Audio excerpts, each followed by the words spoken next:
So truthfully, I don't really even really know how to start this video, but I am right now facing one of the hardest decisions I think I've ever had to make. Maybe not, you know what? I would say I've ever had to make. In my 19 years, I've ever had to make. This has been really hitting home as of recently. Um, and I've just kind of been in limbo, right? I have made a decision like as of right now, which isn't what I want to do. And I'm kind of stuck and I don't know what to do. And I guess this video too, if any of you are watching, like give me some recommendations because it's really easy to stay in your own echo chamber of your thoughts, everything like this. But from an outside perspective, like if you guys see anything, leave a comment, DM me on Instagram, like please. I'm not trying to get this off my chest, but I just want to document what I'm feeling in this moment and just share it. So for the past 3 months, so ever since 2026 has rolled around, if you guys don't know who I am, trying to, I've been trying to build $1 million AI agency. It's just kind of my daily slogan, but I'm trying to build a profitable agency, right? Something that can give financial freedom. And I've been trying this since last March. So not a month ago, but, 12, 13 months ago. And that journey for myself in that year, I have become a completely different person. I've become a completely different person in the mind, in how I function, in the stuff I've learned, in my attitudes, everything. I am no longer the person I was 13 months ago in a good way. And as of recently, we've been starting to see some success. We've made, I think, collectively like 5K. And most of that has been profit, right? When you run an agency by yourself in the beginning stages, it's going to be a lot of profit because you're doing all of it. We've been doing that. We've been getting a lot of success for our clients. And we're kind of right there. Like we don't have a 10K month. We don't have 15 clients. We're kind of struggling a little bit with our ads and our sales right now. But regardless, we've had a lot of success over these past 3 months. And over this past month and a half, I've really seen this issue bloom to this decision I'm having to make. This decision is, going to sound pretty cliche, but it's quitting my job. Now, I'm in a little bit of a different situation, I believe, than most people who, work a 9 to 5 and have to quit it. At the end of the day, I'm not. Nobody's ever going to be the same. And, everyone likes to think they're different, unique. That's, how we function. But I work a shift job. So I work 12-hour days. I work days and nights. And this job is not only zapping me of my time, but also zapping me of my output. Now, the time is an obvious thing, right? I'm working for 4 or 5 days straight. I'm working 12-hour days and I'm off for like 4 or 5 days, but that is really constrained because of how I work nights. And this is the second part of it. Working nights, like your body is terrible. Like it is terrible for your body. Matthew Walker, Why We Sleep, his book explains it really well. Healthily, our circadian rhythm can only regulate like 1 hour per day. And when you're flipping 12 hours in, a 24-hour cycle, terrible for you. You never get used to it. People at my first ever shift job, before I knew any of this was before I started the AI agency. I believe my life really started changing for the better when I started the AI agency. But some of my old coworkers were like, yeah, you get used to it after a while. You stay up late the first night, then after a while, your body says, okay, I'm staying awake. And it helps you stay awake until you have to, you know, sleep in for a while as you're preparing for nights. I learned, right, that's unfortunately not how it works. Additionally, I have a Whoop band. I don't have it on me right now. It's charging, but it's like one of the best health metric devices you can buy right now. And you have basically like a daily journal and you put in different stuff that you do. And there's two big things that are have a negative effect on myself, my recovery, my health, all of this. One of them is eating before my workout, which is actually pretty interesting. I've been cutting down on that, and it's like a 3% decrease. And I think they measure it in recovery. And then the second one is night shift, which is an 18% decrease. Now, I don't know what that is measured by, like to what 100% would be, but 18%. And the second worst thing is eating before workout. And the best thing I think is me hydrating enough. And that's 7%, plus 7%. So put that into perspective, it's almost 3 times as worse for me to work night shifts than if I was fully hydrated on my day and exercise. And I feel this, right? This isn't just like a concept. This isn't just like, oh yeah, I see the numbers. I feel it, right? The first day you are like a zombie. Your output's not there, right? And you're catching up. And after the first day or second day, so this is my second day right now on my shift, or third day, I guess. After the second and third day, you kind of get back to normal. And for me, when I'm in that second and third day and I'm able to work on the computer, work on my business, I feel that momentum building. I feel it building, building, building. Then on like the fifth or fourth day, really the fifth day, on my 4-day stretches, I don't truly believe I get that full momentum. But on my fifth day, I think I get close to full momentum. And then I'm right back to work, right? And I was having this talk the other day with one of my boys, and he was like, people say when you go to work, you should be motivated because you're trying to get out of that. But for me, like, I just get depressed. Like, it's not even just like this fiery thing inside me. Oh yeah, this sucks. I got to get out of it. This is my motivation. Just feels depressed. And I think that was very well said. I think that's an idea that a lot of people overlook, right? I talk about this a lot, and I'm seeing this more and more and more as I learn more and more and more. But some of the ideas that are common among the entrepreneurship community, especially online, they're not not the smartest. Smartest isn't the right word, but they're not rooted in positive, like outputs, right? They may have good intentions, but they're not rooted in positive outputs. And that I believe is one of them. And that's another thing within that, right? Like when I go to work, there was once, and this was when I was in Whitehorse, and I was gone for 2 weeks.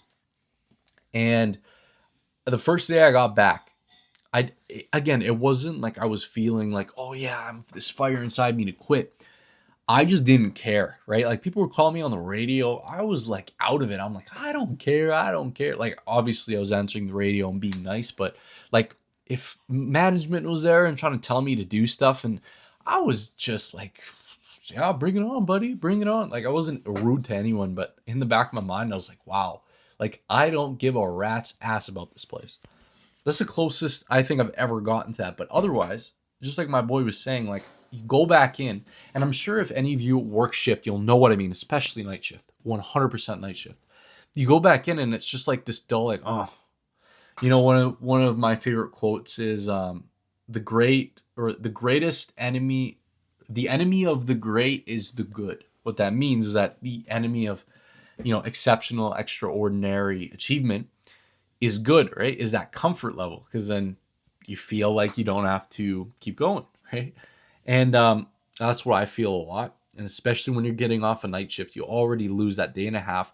Another thing too that I believe, I lose a lot of output on is my routines. I talk about this a lot.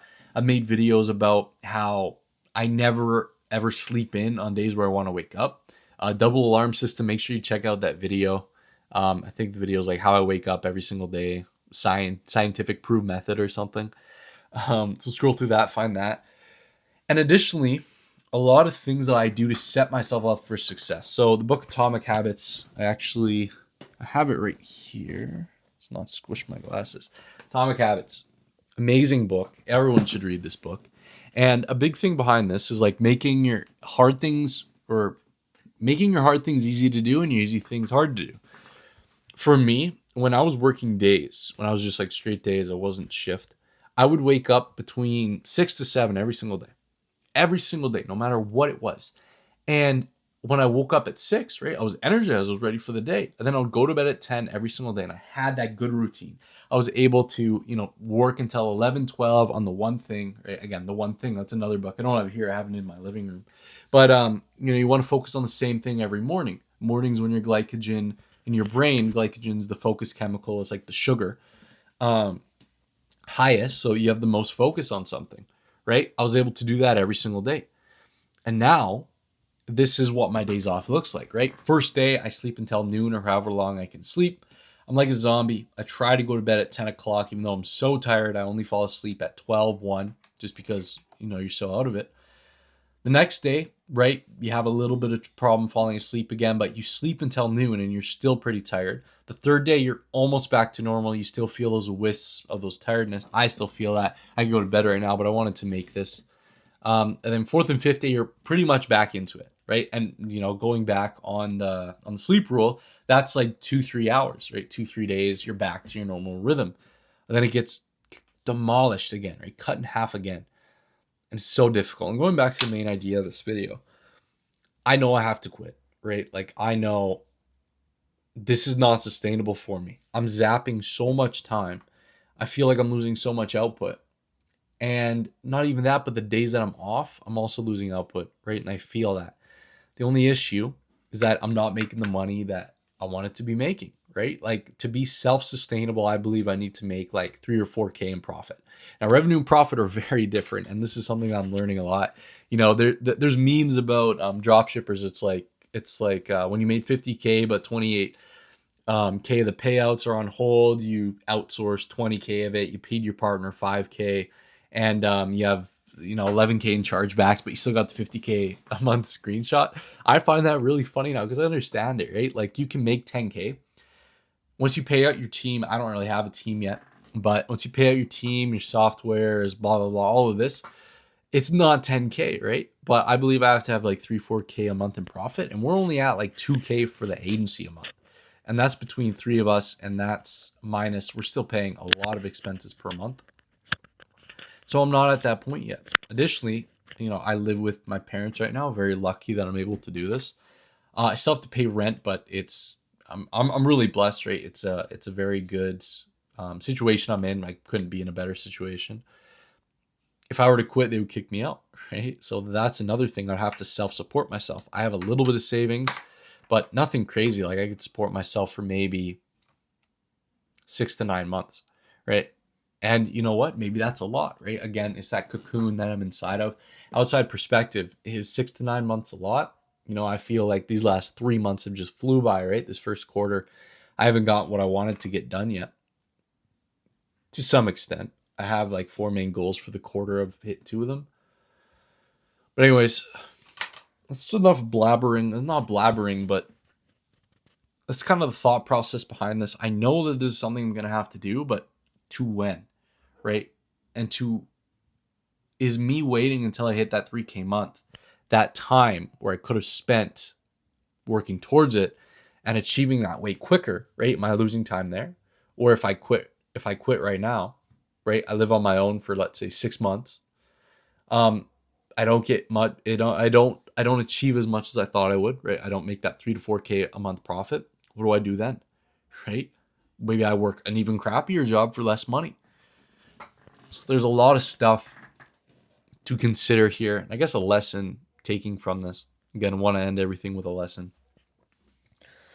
These difficult decisions, these are one-way doors, right? I'll leave you with this. One of my mentors in the agency talks about this a lot. There's 2 types of decisions.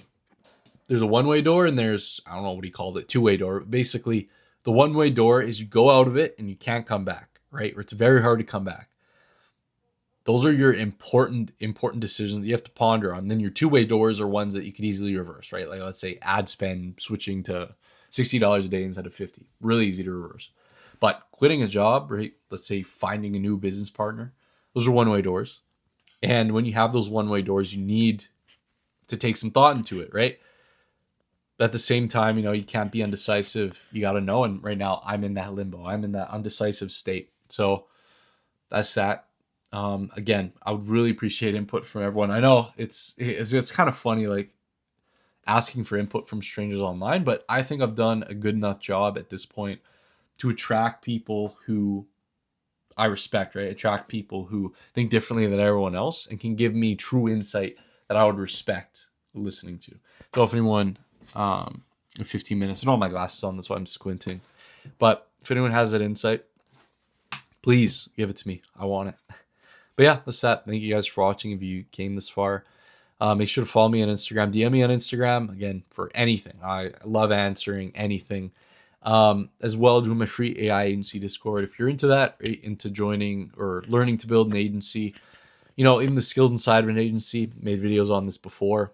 Super important, right? Marketing, sales, psychology, customer relations, all of this not transforms, goes easily into other areas of your life. I believe really good skill to learn. But that's that. Thank you guys for watching. I'll see you in the next one. Above all, stay wise.